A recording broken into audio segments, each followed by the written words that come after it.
everybody, welcome to some iRacing. This is another great car and track combination I wanted to share with you guys, and luckily it's a new one. This is the new Ford Mustang GT V8 Supercar, and we are at Bathurst, Mount Panorama. It is such an iconic combination here. Monaco on the mountain, the big hill with a tight street circuit feeling up top, and then you drop down below into a big, fast, wide open, more traditional type circuit. Really two unique parts of this track that make it just such a special thing. And in this new supercar, you're in an absolute beast.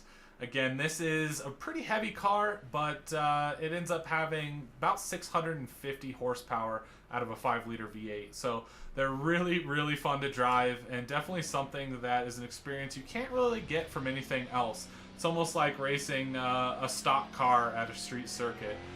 It is so much fun. And this does have the new tire model version 7. So it's really careful driving at the beginning. You have to be cautious. You have to get heat into the tires, and it makes it so realistic. And again, with this big, heavy car, it makes for a hell of an experience. Something that I think you can't really rival it with any other sim out there. iRacing has really done a great job with these V8 supercars here. You have a Holden or the Mustang. Obviously, we're in the Mustang. And they're pretty much, for all intents and purposes, the same car with different bodies on them. You can see going up the hill. If you're not familiar with this circuit, this is that part that's like Monaco on the mountain. Like the Monte Carlo Grand Prix Monaco Formula 1, right? Tight street circuit feeling. Walls on either side of you. Now you dive back down off the mountain into these tight S's. Really easy to go a little wide or have that back end step out on you. And again, driving this type of circuit with this car, being an absolute animal, and you really have to manhandle this thing around, it makes for a really fun experience. Down off the mountain into your more traditional street circuit here. Flat out, we're going to get to 6th gear at red line. Hit that rev limiter a few times. Pretty cool spot here. You dive a little bit left, use that whole track. And again, you have to get your braking done nice and early. A little bit of a lockup there. This thing is heavy. It doesn't brake like a GT3 or even a GTE or GT3 car. It's just not the same. You have to drive it respectfully. You have to drive it a little bit different. And because of that, it might not be maybe as fast, but it's so unique to drive. So much fun. So not bad. Again, these first couple laps are all about trying to get some heat in these tires. I didn't get a good exit there, but you can imagine this long straightaway, the exit is very important because you can lose a lot of time if you enter this long straightaway going really slow, right?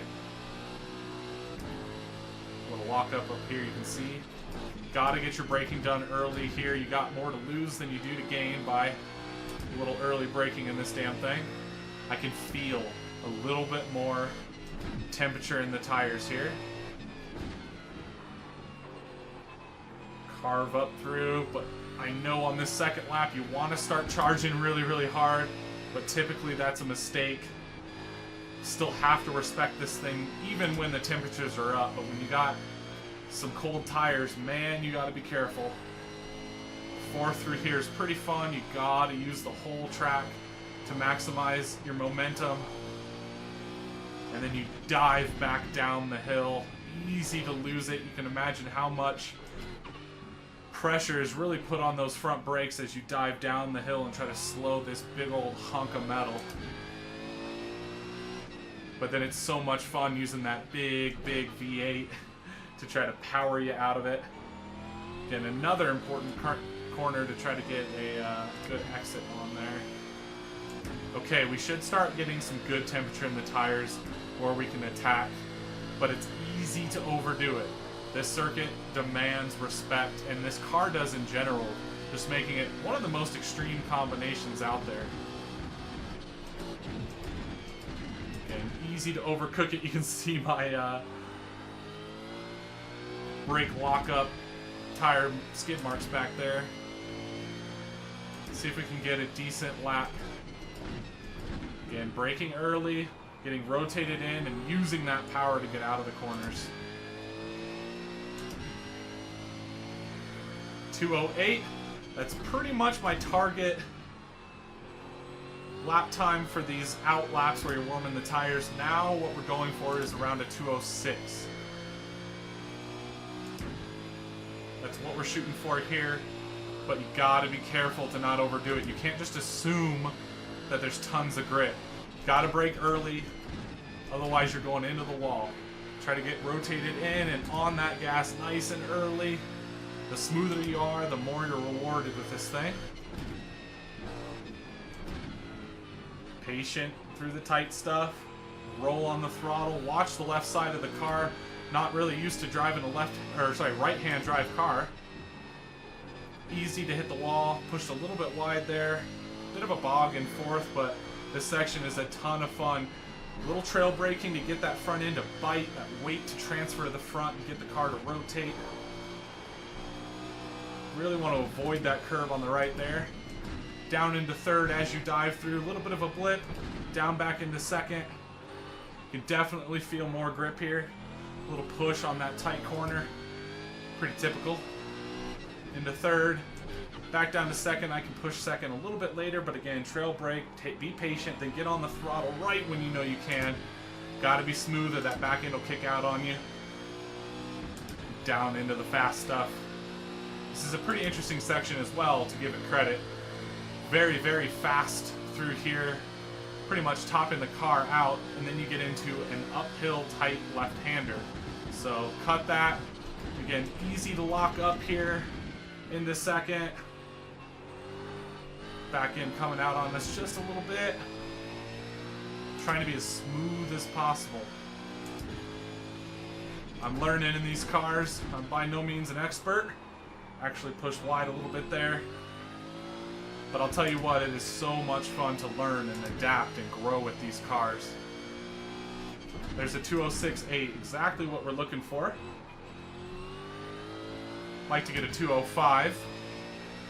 2:05 is a pretty decent lap for me. Not sure if we can get it in the video, but hopefully this gives you guys a good idea of what this is like to drive these cars on such a unique circuit, and again, an iconic combo here in motorsport.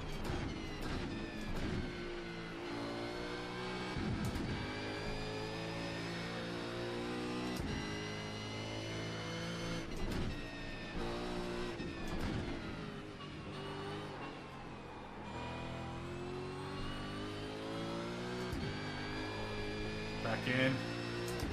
Into fourth. Try to get turned in so you can keep those revs up a little bit so you're not bogging too much, but use that big fat V8. It can lug a little bit and still give you a good torque.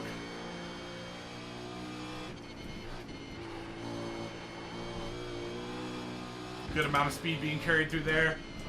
Down into third. A little bit of a blip. Down into second through the tight stuff. Be patient here.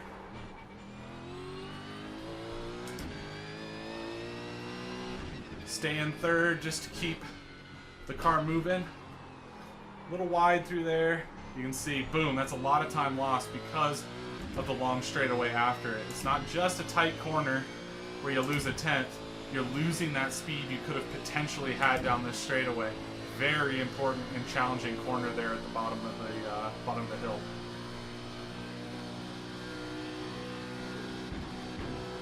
Rev limiter.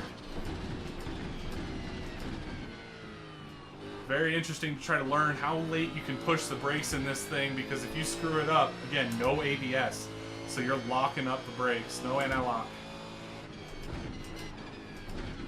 Be pretty cautious through here. We know we didn't get the best lap. And we'll shoot for one more here as a 2:07, just as we expected.